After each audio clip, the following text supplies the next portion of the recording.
Tu hijo no se volvió rebelde de la nada. Lo que tal vez no has visto es que está buscando ser visto. Hoy descubrirás cómo escuchar el clamor detrás de la conducta y responder con conexión, no con castigo. ¿Listo para desaprender prejuicios y mirar a tu hijo con nuevos ojos? Acto 1. El portazo que retumba en el corazón. Valeria siente el eco de la puerta al cerrarse de golpe. Su hijo, Mateo, de 12 años, se encierra otra vez en su cuarto. «Ya no sé qué hacer con él», suspira ella. ¿De verdad es rebeldía o un SOS disfrazado de enojo? Acto 2. El iceberg invisible. La rabia de Mateo es apenas la punta del iceberg. Debajo laten preguntas sin voz. ¿Importo? ¿Me ves cuando duele? Igual que un volcán silencioso, esas preguntas acumulan presión hasta estallar. ¿Castigar la erupción o enfriar la lava escuchando lo que quema por dentro? Acto 3. La herida original. Flashback. Mateo, con 6 años, intenta mostrar su dibujo mientras Valeria contesta correos del trabajo. Un «espera un segundo» repetido 100 veces sembró la semilla de sentirse invisible. Cada «no puedo ahora» se convirtió en ladrillo de un muro que hoy parece rebeldía. A veces, una herida diminuta se convierte en un grito gigante cuando no se atiende a tiempo. Acto 4. El castigo que profundiza el abismo. Valeria quita videojuegos, prohíbe salidas, sube la voz.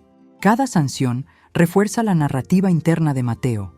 No soy querido, solo corregido. El castigo controla la conducta, sí, pero amplía la distancia emocional. ¿Quieres obediencia a corto plazo o vínculo a largo plazo? Acto 5. El espejo empático. Esa noche, Valeria prueba algo distinto. Respira hondo, toca la puerta y se sienta en el piso junto a la cama. Sin sermones, solo refleja. Te vi muy enojado y quiero entender qué pasa dentro de ti. Mateo cruza los brazos, pero sus ojos titilan. Primera grieta en el muro. Cuando un corazón se siente visto, baja la guardia. Acto 6. La pausa que repara.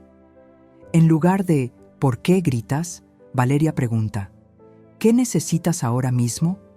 Pregunta breve, efecto profundo. Mateo tartamudea. «No sé, tal vez que me escuches sin regañarme». La pausa empática. Transforma el ring de box en un puente colgante. Así como el Wi-Fi conecta dispositivos, la empatía conecta almas desconectadas. Acto 7. La validación que desarma defensas. Valeria responde: «Entiendo que te frustres cuando sientes que no. Te prestamos atención». Nombrar la emoción activa el interruptor de la calma. Mateo suelta el puño de la rabia. Ya no necesita gritar.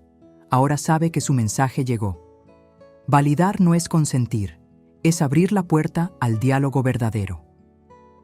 Acto 8. El ritual del reencuentro. Crean, juntos, la hora de las luces bajas. 20 minutos sin celulares, solo conversación y un chocolate caliente. Mateo coloca un post-it en la nevera. «Gracias por verme, ma». El viejo iceberg empieza a derretirse. Los rituales sencillos son superpegamento para el apego seguro. Acto 9. Reescribiendo la historia familiar. Al pasar las semanas, los estallidos disminuyen. ¿Magia? No. Nueva narrativa interna. Soy importante. Merezco ser escuchado. La antigua etiqueta de rebelde se cae como pintura vieja. Debajo aparece un chico ávido de conexión. Cada vez que Valeria escucha antes de corregir, refuerza el ciclo de confianza. Y Mateo responde con cooperación, genuina. Acto 10. Síntesis y desafío final. No era rebeldía, era necesidad de ser visto.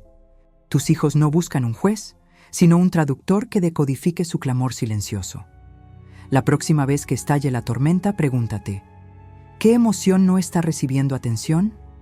Recuerda, conducta difícil es un código, conexión es la clave. ¿Te resonó esta historia? Suscríbete a Padres e Hijos y acompáñanos en más relatos donde convertimos gritos en abrazos y castigos en puentes de empatía. Nos vemos en el siguiente video.